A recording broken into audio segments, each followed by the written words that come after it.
सरकार ये कह रही थी कि उत्तर प्रदेश में पहले पहचान का संकट था।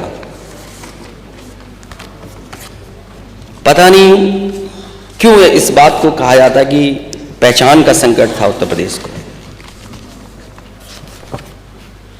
पहचान का संकट कैसे हो सकता उत्तर प्रदेश को? जिस उत्तर प्रदेश ने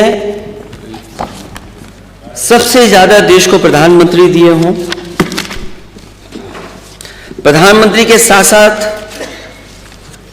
कोई भी देश का पैरामीटर होगा ग्रोथ का, बिना उत्तर प्रदेश के वो बेहतर नहीं हो सकता।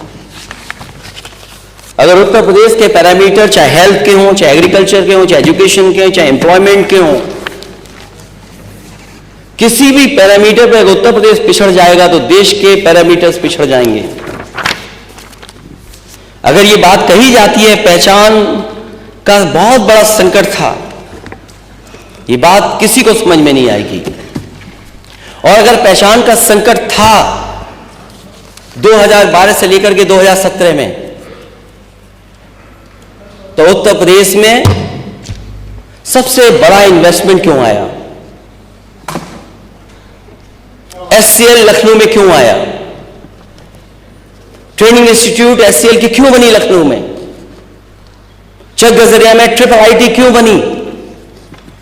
और एचसीएल वो जगह है, जब पहली बार मैं उसका उद्घाटन करने गया था तो उस समय जो बच्चे और बच्चों के जो माँ बाप थे, कई माँ बाप ने मुझे बधाई दी और धन्यवाद दिया मुझे, और कहा कि मैं सरकार का और आपका धन्यवाद इसलिए देती हूं कि जिसके कारण हमारे बच्चे जो हैदराबाद या चेन्नई में पढ़ते थे, नौकरी करते थे, वो आज हमारे घर के पास हमारे बीच रह करके पढ़ रहे हैं और नौकरी कर रहे हैं।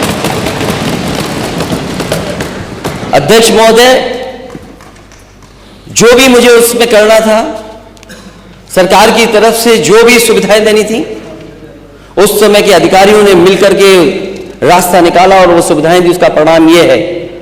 और मैं तो कहूंगा कि किसी भी मान्य सदस्य को अगर शक हो इस बात का कि एचसीएल में कहां के बच्चे पढ़ रहे हैं, वो जाकर के देखें। इसी लखनऊ, इसी कानपुर के सबसे ज्यादा बच्चे वहां पढ़ रहे हैं, नौकरी कर रहे हैं और सबसे ज्यादा सम्मान की नौकरी पा रहे हैं। हो सकता है 6000 से ज्यादा व्हाइट कॉलर जॉब कर रहे हैं वहां पर।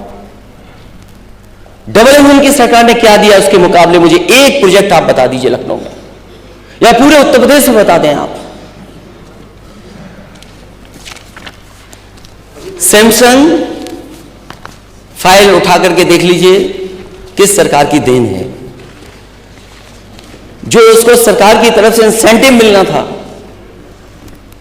उसके लिए कोर्ट जाना पड़ा उसको, तब जाकर के सरकार ने कितने वर्षों के बाद इंसेंटिव दिया है।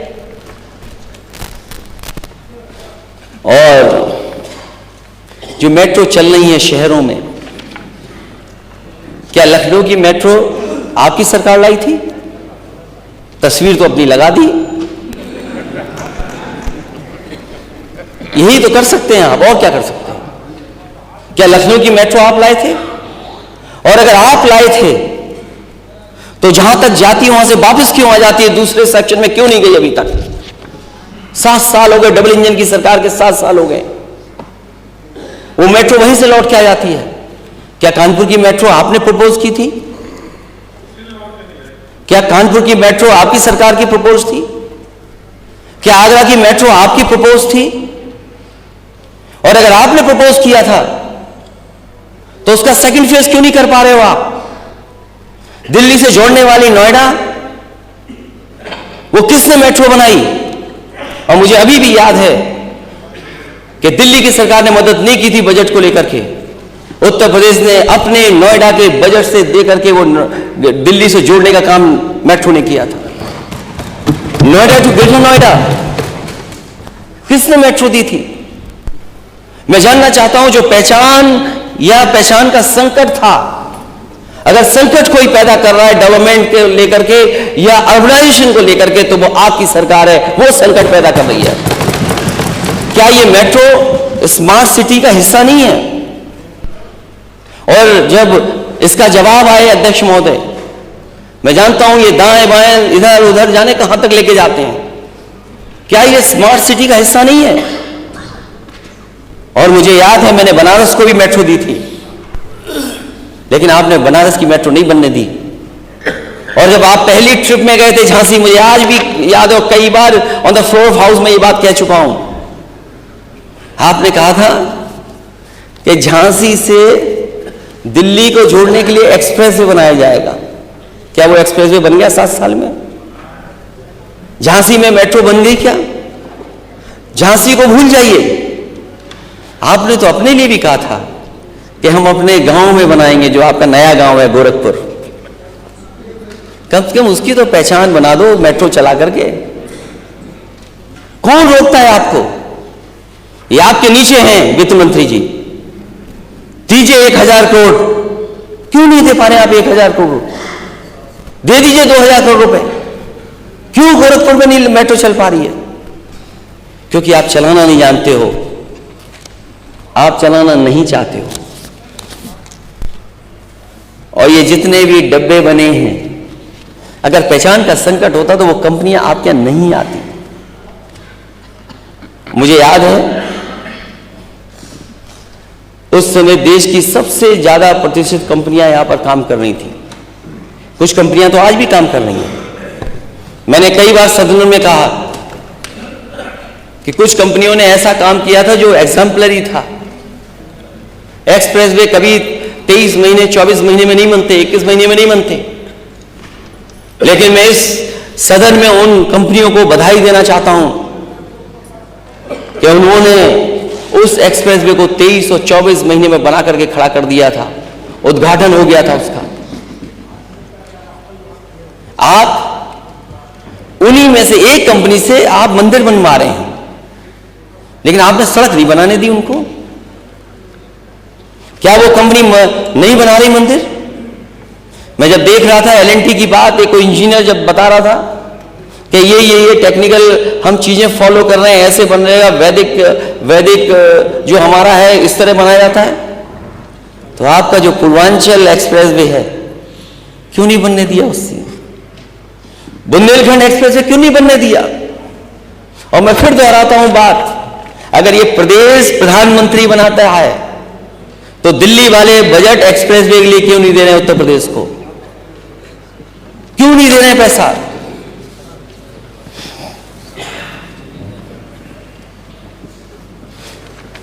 अमूल को लेकर के समाजवादी सरकार में यहां पे इन्वेस्टमेंट हुआ था और उसी समय अमूल से यह बात तय हो गई थी कि लखनऊ, कानपुर और वाराणसी में 3 प्लांट आप लगाएंगे और मिल्क प्रोक्योर करेंगे। यहां पर 2 प्लांट लगकर के तैयार हो गए थे, तीसरा बाद में लगा।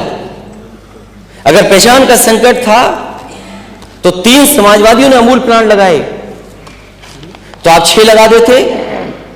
आप 6 क्यों नहीं लगा पा रहे हो? जो दूसरों के लिए कह रहे हैं कि उन पर पहचान का संकट है, आप पे पहचान का संकट है, आप इन्वेस्टमेंट नहीं ला पा रहे हो। और फिर इसी शहर में दिल्ली जैसा स्कूल हमने बनाया था, संस्कृति स्कूल। जो लोग जागरूक लोग होंगे, अध्यक्ष महोदय वो जानते होंगे, दिल्ली में संस्कृति स्कूल में एडमिशन नहीं मिल सकता आसानी से। वहां एडमिशन पाने के लिए न जाने क्या क्या करना पड़ता है। उस समय अधिकारियों ने कहा कि यहां भी हम लोग बनाना चाहते हैं लखनऊ में, आप बजट दीजिए। हम लोगों ने बजट दिया और इसी लखनऊ में स्टेडियम के बगल में 6 गजरिया में संस्कृति स्कूल बना। कुछ दिन चला भी, लेकिन जो ये बड़ा बजट बताते हैं, जाने कितना बड़ा बजट है आपका, क्या संस्कृति स्कूल चल रहा है लखनऊ में? सैनिक स्कूल 3 लेकर के आई समाजवादी सरकार, आप केवल गोरखपुर में ले गए एक सैनिक स्कूल। उत्तर प्रदेश में और किसी मान्य सदस्य के क्षेत्र में क्यों नहीं है सैनिक स्कूल?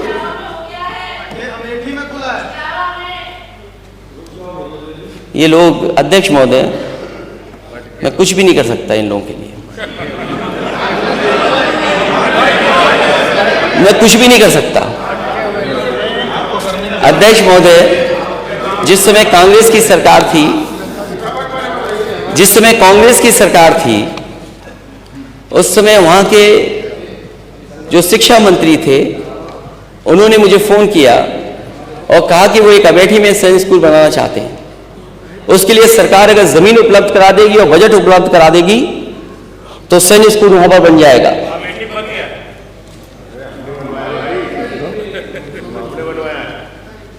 तो जब मैंने अध्यक्ष महोदय से कहा कि आप एक नहीं, आपको 3 देने पड़ेंगे तब जाकर के सैनिक स्कूल बनेंगे, तो बोले एक ही बड़ी मुश्किल से मैं दे रहा हूं, एक ही बड़ी मुश्किल से आ रहा है। मैंने कहा अगर आप 3 देंगे तब सैनिक स्कूल बनेगा। और मुझे याद है दिल्ली की सरकार ने मुझे 3 सैनिक स्कूल दिए, जिसमें एक अमेठी, एक मैनपुरी में और एक उसको झांसी को देने का काम किया। वो सैनिक स्कूल चल रहे हैं। जो नए सैनिक स्कूल बन रहे हैं वो पीपीपी मॉडल पे बन रहे हैं, वो सरकार के नहीं बन रहे हैं। इसलिए कंफ्यूज न करे सरकार किसी को कि वो सैनिक स्कूल बना रहे हैं, वो पीपीपी पे सैनिक स्कूल बना रहे हैं। तो हम ये कहना चाहते हैं जब इतना बड़ा बजट है आपके पास तो आप प्राइवेट इन्वेस्टमेंट शिक्षा में क्यों ढूंढ रहे हो? आप मेडिकल कॉलेज में पीपीपी ढूंढ रहे हैं, कोई प्राइवेट प्लेयर आ जाए, प्राइवेट पार्टनरशिप हो जाए। आप क्या दिल्ली की तरह सब चीजें बेच दोगे? उन्होंने तो एयरपोर्ट बेच दिया, ट्रेनें बेच रहे हैं। आप क्या स्कूल बेच दोगे, पॉलिटेक्निक बेच दोगे, आईटीआई बेच दोगे, मेडिकल कॉलेज बेच दोगे? फिर गरीब कहां जाएगा? गरीब का इलाज कहां पर होगा? गरीब कहां पढ़ेगा? तो मैं ये जानना चाहता हूं सरकार से कि इतना बड़ा बजट है, सैनिक स्कूल ज्यादा क्यों नहीं बन रहे? अमूल के प्लांट केवल 3 ही क्यों हुए, 6 क्यों नहीं आए इनकी सरकार में?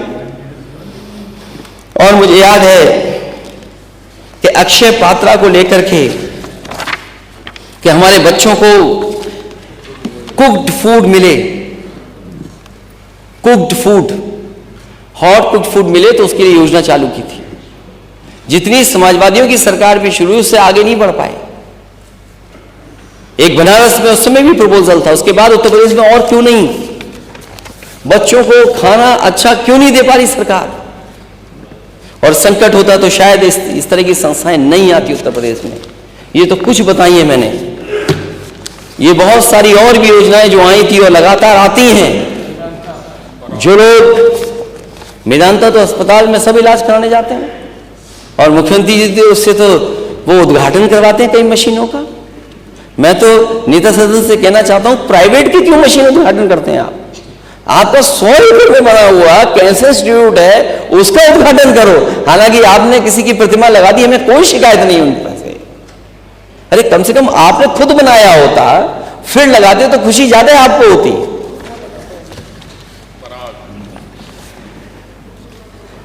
तो ये संकट की बात जो कह रहे हैं, संकट होता तो डायल 100 बन जाती क्या? आपने डायल 100 खराब कर दी। वो कंपनियां क्या यूपी में आती? क्या यूपी में आ जाती वो कंपनियां? और फिर मुझे खुशी इस बात की कि बड़े पैमाने पर हम लोगों ने लैपटॉप डिस्ट्रीब्यूशन किया था। वो लैपटॉप डिस्ट्रीब्यूशन आपकी सरकार में क्यों नहीं हो पा रहा है? लैपटॉप का हुआ, लैपटॉप नहीं दिया। अध्यक्ष महोदय, कम से कम सरकार को अपने घोषणा पत्र पढ़ने चाहिए 14, 17, 19, 22 के, और फिर ये याद करना चाहिए कि रघुकुल रीत सदा चली आई, प्राण जाए पर बचन न जाए। भाई आप घोषणा पत्र में क्या लिख रहे हो और जारी क्या कर रहे हो? आप घोषणा पत्र में क्या क्या लिखा आपने? अगर लैपटॉप बांटे हो तो बता देना आप।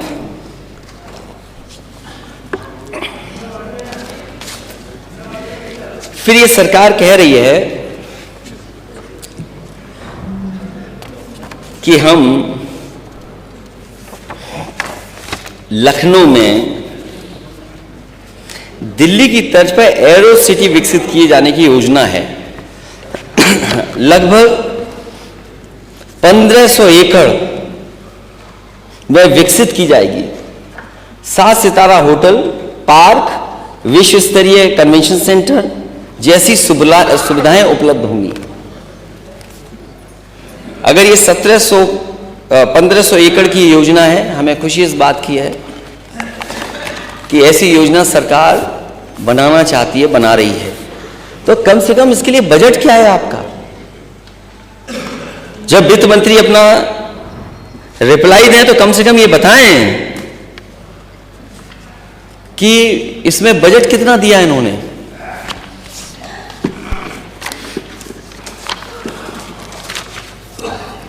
एक बात तो बहुत होती है कि सरकार नौकरी बहुत दे रही है, और सरकार से मैंने हर बार कहा और सदन में कहा कि सरकार जो आंकड़े पेश करती है वो सच नहीं है आंकड़े।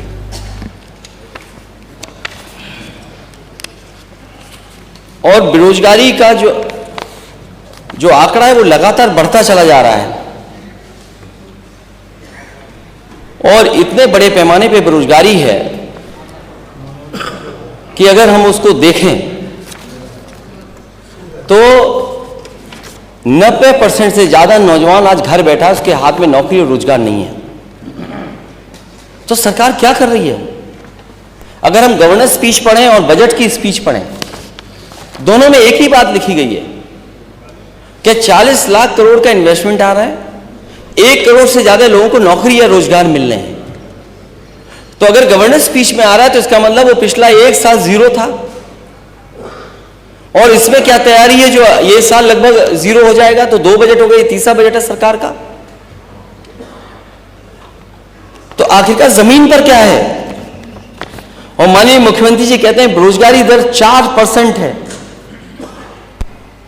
अतः नियंत्रण में है कहते हैं। मेरा निवेदन है सरकार से कि अगर ये आंकड़े ऐसा कर रहे हैं, दे रहे हैं, तो अपने आर्थिक सलाहकारों से राय ले लें, जिससे स्पष्ट हो जाए कि अनएम्प्लॉयमेंट रेट की बजाय एम्प्लॉयमेंट रेट बेरोजगारी का सही सूचक है। कम से कम इस सरकार ये बताए कि बेरोजगारी का सही सूचक क्या है, अनएम्प्लॉयमेंट रेट या एम्प्लॉयमेंट रेट। अपने भाषण में जब जवाब दे सरकार तो ये बात कहे कि अनएम्प्लॉयमेंट का सही सूचक अनएम्प्लॉयमेंट रेट है कि एम्प्लॉयमेंट रेट है, और अनएम्प्लॉयमेंट रेट में केवल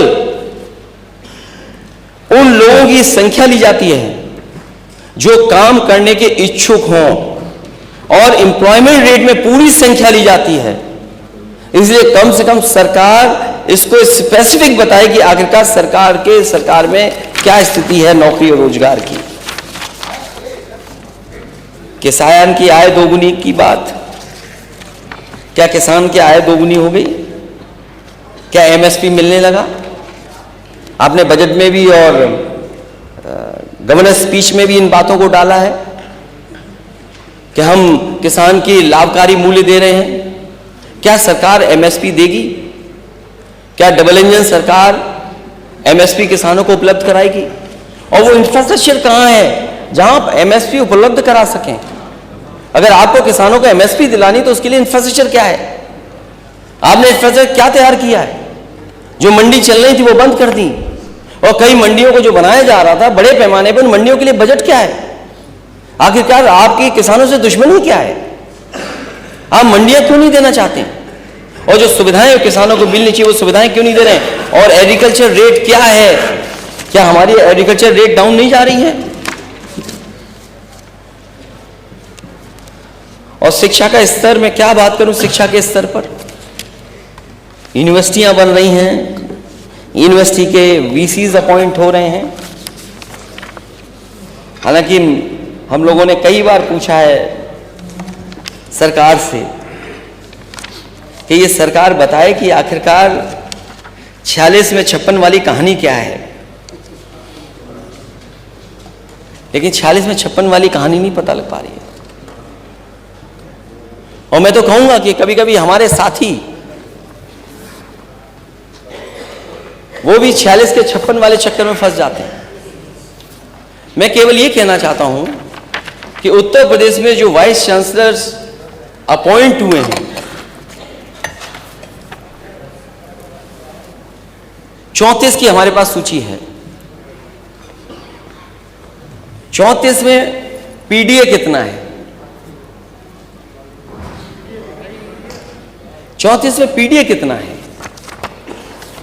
कम से कम सरकार जब जवाब दे तो ये on the floor of house ये बात आ जाए, जनता भी उत्तर प्रदेश की जान ले कि अगर 34 वाइस चांसलर अपॉइंट हुए हैं तो 34 में पीडीए कितने हैं, और फिर जो वाइस चांसलर अपॉइंट हुए हैं वो किसको अपॉइंट कर रहे हैं, उसकी भी सूची क्या है। समय समय पर लोगों ने आवाज उठाई लेकिन सच्चाई सामने कभी नहीं आई। कम से कम सरकार ये बात बताएगी कि उसकी सूची में सच्चाई क्या है, पीडीए कितना है उसमें। और अगर एक एक यूनिवर्सिटी का बता दे सरकार तो इससे अच्छा और क्या खुशी की बात हो सकती है। मैंने पढ़ा अखबार में कि अब तो सरकार, अखबार नहीं, सरकार की तरफ से जानकारी मिली कि अब बच्चे इजराइल तो जाएंगे जाएंगे, रशिया और जर्मनी देशों में भी जाएंगे। सोचो, बच्चों को आप वॉर जोन में भेज रहे हैं, यही आपके पास रोजगार के अवसर हैं। आप बच्चों को वॉर जोन में भेज रहे हैं। और जिस यूनिवर्सिटी में आप बात कह रहे थे वो यूनिवर्सिटी आखिरकार किसने बनाई थी? कॉलेज को यूनिवर्सिटी का दर्जा अगर किसी ने दिया तो समाजवादी लोगों ने दिया। तो जो 46 में 56 वाली बात है वो भी आ जाए और ये भी बातें आ जाएं।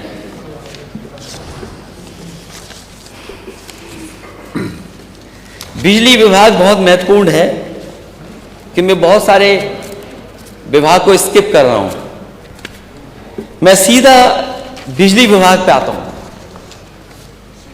मैंने पहले भी पूछा, फिर मैं जानना चाहता हूं सरकार से, ये सदन जानना चाहता है कि आखिरकार बिजली के कारखानों के लिए आपने बजट का इंतजाम कितना किया है, और जो बजट दिया है देरी किस बात की है, और दिल्ली से कौन सा नया प्लांट मिल गया आपको? एटा का जवाहरपुर परियोजना अभी तक चालू क्यों नहीं हुई? समाजवादियों ने हरद्वागंज में सरकार में उसका शुरुआत कर दी थी। ललितपुर की परियोजना को आगे बढ़ाया, निवली लिग्नाइट की परियोजना आगे बढ़ाई, इलाहाबाद में आगे परियोजना बढ़ाई, और भी जो भी बिजली बन सकती थी, बिजली के कारखाने बनाए जा सकते थे दिल्ली के सहयोग से और उत्तर प्रदेश की अपने संसाधनों से, उन सबको आगे बढ़ाया। आखिरकार ये सरकार क्या कर रही 7 साल से? और 7 साल में नया प्लांट कौन सा आप लेकर के आए दिल्ली से? अध्यक्ष महोदय, ये सरकार बताए कि बिजली का नया प्लांट कौन सा आप लेकर के आए हैं दिल्ली से। अगर एक भी नया पावर प्लांट लाए हो तो बता दें। और जो बढ़ी है कैपेसिटी वो समाजवादियों की सरकार की बढ़ी हुई है। एक्सप्रेस के बारे में बोल ही चुका हूं। 7 वर्षों से गड्ढा मुक्त सड़कों की बात कर रही है सरकार, और सरकारी आंकड़ों के अनुसार उत्तर प्रदेश ऐसा प्रदेश है जिसमें सबसे अधिक व्यक्तियों की मृत्यु गड्ढे के कारण हुई है। 2022 में हुई हैं। उत्तर प्रदेश में प्रयागराज और कानपुर में ही हुई। उत्तर प्रदेश में कुल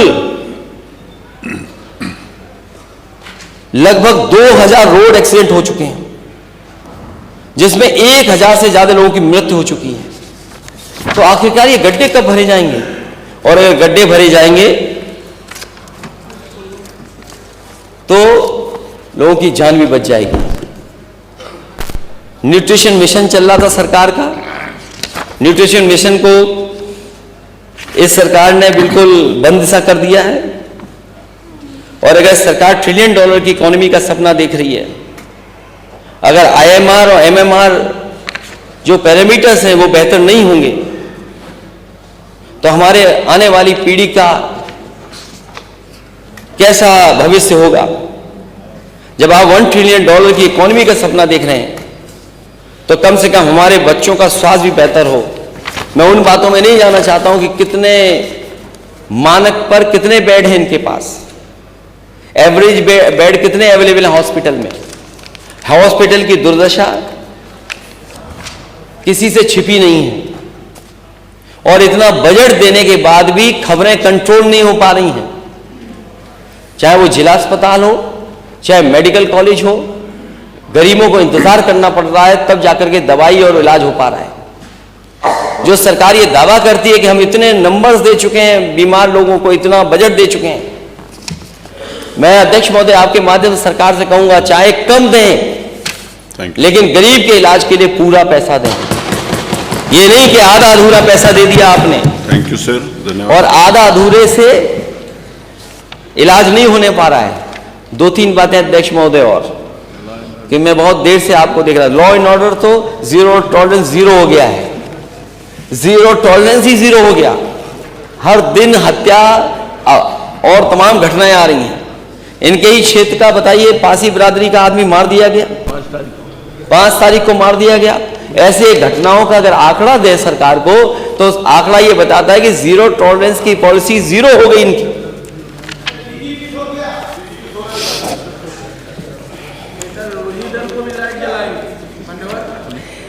बीएचयू में, हालांकि वो सेंट्रल यूनिवर्सिटी है, पीडीए मात्र 13% है उसमें।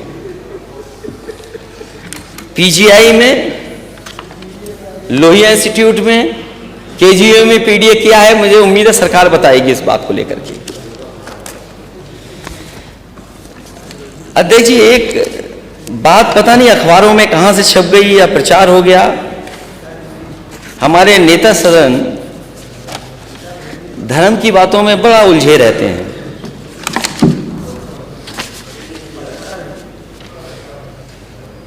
कभी किसी ने कहा है कि धर्म अमीरों की शान और गरीबों की सिसकियां हैं। किसी ने यह भी कहा कि धर्म अफीम का गोला है। हमारे नेता सदन और एक कदम आगे चले गए। उन्होंने दिनकर जी की कुछ लाइनें पढ़ी, राष्ट्रीय कवि रामधारी सिंह दिनकर जी की, और पांडव और कौरवों की बात कर दी। अध्यक्ष महोदय, नेता सदन ये तो जानते होंगे, हम तो भगवान कृष्ण के वंशजों में ही आते हैं। और आप कहां खड़े हैं और आपका परिचय क्या है, वो तो आप बेहतर बता सकेंगे। जो सच्चाई है वो तो सच्चाई से नहीं कोई हट सकता। और मैंने हमेशा कहा और फिर कहता हूं कि भगवान विष्णु के सब अवतारों को मैं मानता हूं। मैं राम में भी कृष्ण देखता हूं, कृष्ण में भी राम देखता हूं। जो राम है हमारे लिए वही कृष्ण है, जो कृष्ण है वही राम है हमारे लिए। अगर आपके अलग हो तो बता दो। तो हम तो पांडव वाले पक्ष के लोग हैं।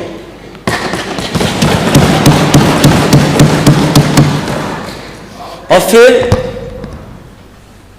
स्वामी विवेकानंद जी को क्यों भूल जाते हैं आप? उन्होंने जो कोट किया,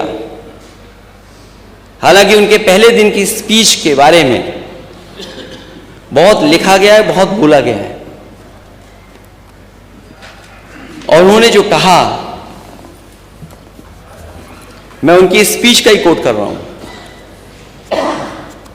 कि I am proud to belong to a religion which has taught the world both tolerance and universal acceptance. We believe not only in universal tolerance, but we accept all religions as true. I am proud to belong to a nation which has sheltered the persecuted and the refugees of all religions and all nations of the earth. तो सोचिए आप, स्वामी विवेकानंद जी क्या कह रहे हैं? मुझे ऐसे धर्म से होने पर गर्व है जिसने दुनिया को सहिष्णुता और सार्वभौमिक स्वीकृत होने दोनों दिखाई। तो जब हम स्वामी विवेकानंद जी को कोट कर रहे हैं, जिन्होंने कहा हो यूनिवर्सल एक्सेप्टेंस और टॉलरेंस की बात कही हो, यही हमारा सच्चा धर्म है। लेकिन इनका रास्ता पता नहीं कौन सा है। अपनी बात खत्म करते हुए, बातें तो बहुत है, महंगाई की बहुत बड़ी बात है। की बात है, 15 मिनट और ले। अब देखिए, इतने सीनियर और अयोध्या के वो हैं, अगर वो कह रहे हैं तो ये बात तो कहनी चाहिए कि चलो इस बहाने अयोध्या में जो काम किए वो भी बता दें थोड़े बहुत।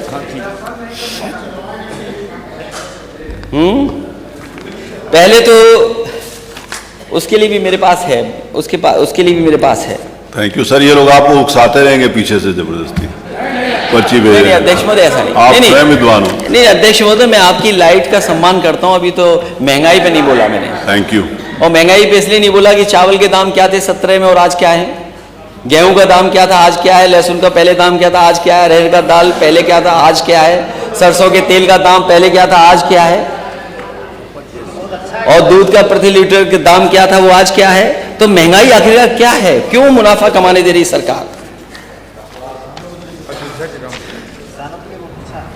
सबसे पहले मैंने जो अपने गवर्नेंस स्पीच पे कहा था वो बात थोड़ी सी दोहरा देता हूं, क्योंकि पता नहीं सरकार जो सुनती है वो करती नहीं है। अयोध्या में विकास के नाम पर लोगों के मकान, दुकान, जमीन ले ली गई, और इस पुण्य काम में क्या सही मुआवजा नहीं मिलना था, ये चाहिए था उन लोगों को। अयोध्या के लोगों के रोते हुए, दुखी, परेशान हाल में उनकी बातों के वीडियो आए हैं, और वो वीडियो आज सोशल मीडिया में दुनिया ने देखे थे, और व्यक्तिगत रूप से वो लोग मिले थे मुझे। और मुझे याद है कि कुछ परिवार सरयू नदी में खड़े होकर के और अपने जनेऊ की कसम खा करके कह रहे थे कि हमें जो मुआवजा मिलना चाहिए था सरकार ने मुआवजा नहीं दिया हमें। क्या व्यापारी दुखी नहीं इस बात को लेकर के कि वर्षों से जो उनकी दुकानें चल रही थी वो तोड़ दी गई। माजा बरहेटा, माजा अमथरा में लोगों की जमीनें सब ले ली गई, क्या मुआवजा सही दिया गया है? और क्या अयोध्या में जमीनों को लेकर के लूट नहीं चल रही है?